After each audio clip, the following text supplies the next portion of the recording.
Bu arada bugün yine çok ciddi bir şey anlatacağımız için Oloyak'a gideyim arkadaşlar. Yeni tişörtle görüyorsanız bil ki laçka video.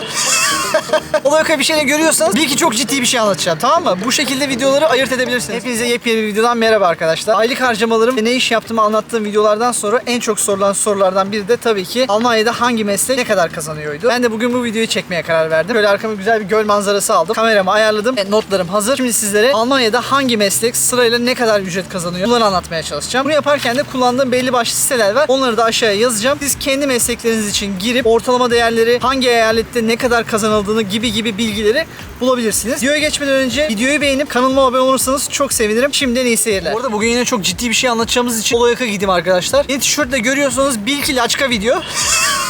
Oloyak'a bir şeyle görüyorsanız bil ki çok ciddi bir şey anlatacağım, tamam mı? Bu şekilde videoları ayırt edebilirsiniz. Hatta şöyle bir oynatma listesi oluşturayım. Düz tişörtlü videolar, polo yakalı videolar diye. Oradan siz ilgi alanınıza göre seçersiniz arkadaşlar. Haha. Çok komik şaka. Videonun başında Almanya'da genel olarak ücretler nasıl, çalışma hayatı nasıl gibi bilgilerden bahsedeceğim. Burada oldukça sayılardan bahsedeceğim için biraz kağıtlara bakmam gerekiyor olabilir. Şimdiden kusuruma bakmayın. Başlıyorum. Almanya nüfusu son verilere göre 84,4 milyon. Bu verilere göre çalışan nüfussa 45,7 milyon kişi. Bu da çalışabilen yani öğrenci ve emeklileri çıkarttığınızda nüfusun %76,9'una denk geliyor. Almanya'da biliyorsunuz asgari ücret 12 euro brüt. Bunu da aya vurduğumuzda 1990 yaklaşık 2000 euroya denk geliyor. Avrupa Birliği standartlarına göre ortalamanın biraz üzerinde kalıyor. Avrupa Birliği'nde çünkü biliyorsunuz Macaristan var, Yunanistan var. Değişik ülkelerdeki kazançlar çok farklı. Örneğin Avrupa Birliği'nde asgari ücret 332 euro ile 2257 euro brüt arasında değişiyor. Almanya'nınki 2000 euro brüt asgari ücret.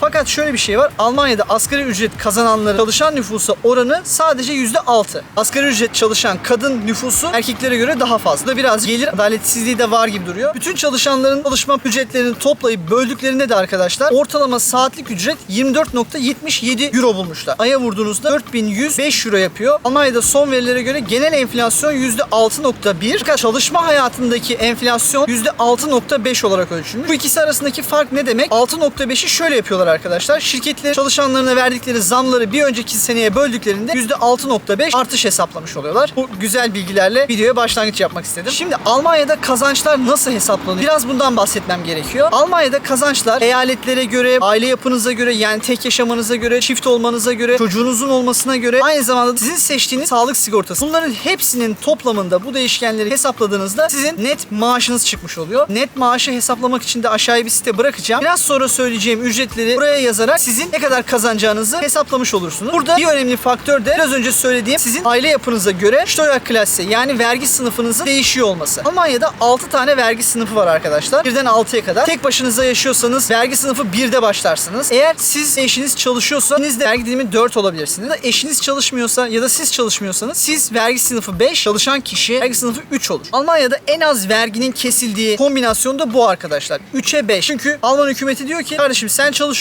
eşin çalışmıyor, bir de çocuğunuz var ve siz bir ailesiniz. O zaman sizden çok daha az vergi alacağım diyor. Aynı zamanda ne demiştim arkadaşlar? Almanya'da kazançlar bağlı bulunduğunuz eyalete, yaşadığınız yere göre de çok değişkenlik gösteriyor. Örneğin Berlin'de yaşıyorsanız Berlin'deki maaş skalası doğudaki illere göre çok daha fazla, çok daha yüksek. Neden? Birincisi talep fazla. İkincisi de talep fazla olduğu için oradaki kiralar, oradaki yaşam maliyetleri daha fazla olduğu için şirket sizi orada barındırabilmesi için daha fazla para vermesi gerekiyor. Örneğin en basitinden Berlin'de belki 1500 euroya bir ev bulamazken daha doğuya kaydığınızda örneğin Leipzig'e gittiğinizde 900 euroya rahatlıkla ev bulabiliyorsunuz. Bir de burada sağlık sigortası mevzusu var. Sağlık sigortası arkadaşlar 20-30 farklı özel sağlık sigortası var. Örneğin AUG Plus var, TK var, Krankenkasse bir sürü farklı sigorta var. Aşağı yukarı arkadaşlar artı eksi 20 euro bandında değişiyor. Siz herhangi bir tanesini seçiyorsunuz. Sonrasında da şirketinize bilgi veriyorsunuz. Diyorsunuz ki ben TK sigortayı seçtim. TK sigortayla şirketiniz kendi arasında anlaşıyorlar, konuşuyorlar. Sizin maaşınızdan kesiliyor. İşiniz çalışmıyorsa ve çocuğunuz varsa, bizim şu anki durumumuz bu şekilde. Onlar da benim sağlık sigortama dahil olmuş oluyorlar ve herhangi bir ekstra ücret ödemiyorlar. Şimdi burada ücretleri ben minimum ve maksimum olarak baktım.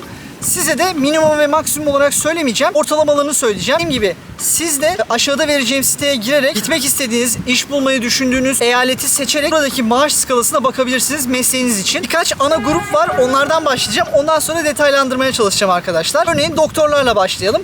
Doktorlar Almanya'da ortalama ücret olarak 7065 euro brüt kazanıyor arkadaşlar. Bu burası için çok iyi bir para. Profesörse işler biraz daha değişiyor. 17.700 euro brüt kazanıyorlar arkadaşlar. Aşağı yukarı %40'ı vergiden kesilecek, hatta %50'ye varacak. Siz onu aşağıda bıraktığım sitelere girerek hesaplayabilirsiniz. Şimdi mühendisler. Arkadaşlar mühendisler brüt olarak 5.100 euro maaş kazanıyor Almanya'da. Peki bir sürü var. Çevre mühendisi var, makine mühendisi var, kimya mühendisi var, endüstri mühendisi var. O yüzden bu ortalama artı eksi çok değişebilir. Doktorlar demişken hemen diş hekimlerini de söyleyelim arkadaşlar. 4.400 euro brüt kazanıyor diş hekimleri de. Oradan bir benzer kola ilerleyelim. Eczacılar 3.300 euro brüt kazanıyor. Bir yan kola daha ilerleyelim. Veterinerleri soracaksınızdır. Veterinerler de benzer olarak 3.400 euro brüt maaş kazanıyor Almanya'da arkadaşlar. Şimdi mimarlarla ilgili şöyle bir şey var. Mimarların belirli sertifikaları almaları, imza yetkisini almaları gerekiyor. Bu imza yetkisi burada birazcık sıkıntılı. Şöyle sıkıntılı. Ekstra Türkiye'de aldıkları belgelerin denkliğini almaları gerekiyor ya da ekstra farklı belgeler almaları gerekiyor.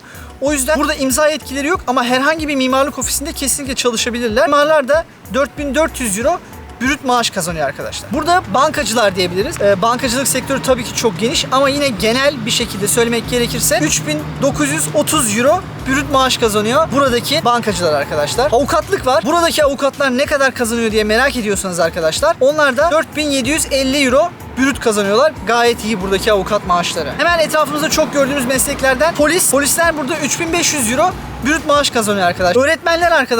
Öğretmenler 3.900 euro brüt maaş kazanıyorlar. İlkokul öğretmeni gibi düşünebilirsiniz bunu. Başlangıç seviyesi öğretmen maaşı. Hemen soracağınız şöyle bir şey olacak. Herkesin söylediği şey IT. Şimdi arkadaşlar IT sektörü de yine mühendislik gibi çok geniş bir dala hitap ettiği için birazcık artı eksisi çok fazla. Ama şöyle söyleyebilirim. Başlangıç pozisyonlar olarak 4.200 euro brüt kazanıyorlar. Eğer bir senior IT ise ya da team leader pozisyonunda, takım lideri pozisyonunda bir IT'ci ise, uzman IT'ci ise onlar da 6.130 euro maaş kazanıyor. Gerçekten fazla diyebilirim burası için. Burada aslında yeni göç yasasıyla beraber, yani şans kartıyla beraber gelmesinin çok fazla kolaylaştığı mesleklerden bazıları var. Örneğin elektrikçi, tesisatçı, CNC tezgah ustası, tornacı gibi pozisyonlar. Bunlar genel olarak elektrikçi için söyleyeyim mesela. 3.050 euro brüt maaş kazanıyor arkadaşlar. Bir elektrikçi ya da tesisatçı pozisyonları. Burada Hausmeister diye bir pozisyon var. Hausmeister diye bir iş var arkadaşlar.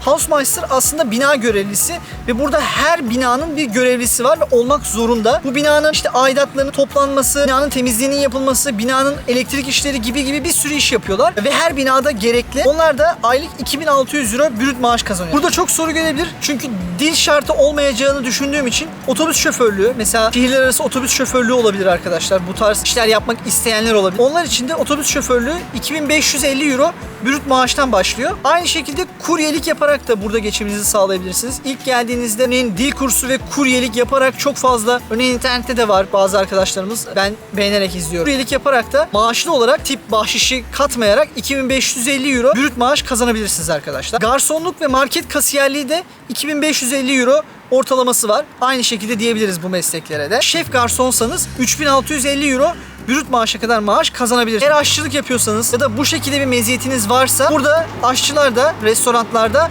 2.600 euro brüt civarı maaş kazanıyor. Orada bu içeriği oluştururken tabii ki hem YouTube'a hem internete çok fazla baktım. Ortalamaları bulmak için araştırırken. Sonra bir videoya denk geldi. 4 yıl önce çekilmiş bir arkadaşlarımızın güzel bir çiftin çektiği videoydu. Orada Almanya'daki siyasetçilerin maaşlarından da bahsetmişlerdi. Ben de bu şekilde ilerlemek istiyorum. Biraz da onlardan bahsedip videoyu bitireceğim. Burada siyasetçilerde örneğin belediye başkanı. Ben Hamburg Belediye Başkanı'nın maaşına baktım arkadaşlar. 7.560 euro brüt maaşı var. Hatta enteresan bir şey, belediye başkanlığı için Glassdoor sitesinde ilan açmışlar. Zaten oradan görerek bu bilgiye ulaşmış oldum. Bence enteresan. Milletvekilleri maaşları da 7.560 euro ile benzer arkadaşlar. 7.500 ile 8.000 euro arasında değişiyor. Milletvekili maaşları da. Örneğin şu an Almanya'nın en tepesindeki kişi Olaf Scholz. Maaşını merak edebilirsiniz. Olaf Scholz'un maaşı da 30.200 euro brüt arkadaşlar. Bu arkadaşlarımız hesabı yaparken Angela Merkel için yapmışlardı. Angela Merkel'in evli ve çocuklu olduğunu bulmuşlar, bakmışlar. Ben de Olaf Scholz için aynı hesabı yaptım. Yaklaşık 14.000 euro net maaşa denk geliyor arkadaşlar. Olaf Scholz'un eline geçen para. Şu an Almanya'daki en üst düzey yönetici biliyorsunuz. Pozisyonun ismi biraz farklı geliyor bize Almanya şansölyesi diye geçiyor arkadaşlar. Bence güzel video oldu. Başta verdiğim bilgiler güzeldi. Sen söylemediğim bir şey var. Arkadaşlar Almanya'da 2022'den 2023 yılına kadar her ay ekonomi eksi ya da sıfır büyüme gözüküyor. Örneğin şu anki ayla bir önceki ay arasında ekonomik büyüme %0.0 kadar not almışız ama bu kaçmış. Teknolojik olarak yeniliklere ayak uyduramamaya başladığı için bu son 5-6 yıldır insanların kafasından geçen ve dillendirdiği de bir şeydi zaten. Yeni yatırımlar almakta birazcık yavaşladı. Bence güzel video oldu. Videoyu bitirebiliriz. Faydalı olacağını düşünüyorum. Aşağıya bırakacağım, yazacağım sitelere kesinlikle girin. Oradan daha detaylı araştırın arkadaşlar. Benim bu konuyla ilgili çektiğim diğer videolara da bakın. Diğer videolar neler? Aylık harcamalarımız videosu, ne iş yaptığım videosu, şans kartı videosu. Bunlara da Almanya'da yaşam video listemden bakıp izleyebilirsiniz arkadaşlar. Faydalı şeyler olduğunu düşünüyorum. Umarım değerlerinizi başarırsınız. Burada olmak istiyorsanız bir gün umarım burada olursunuz. Videoyu beğenip kanalıma abone olursanız çok sevinirim. Haftaya görüşmek üzere. Sizi çok seviyorum. Kendinize iyi bakın. Bay bay.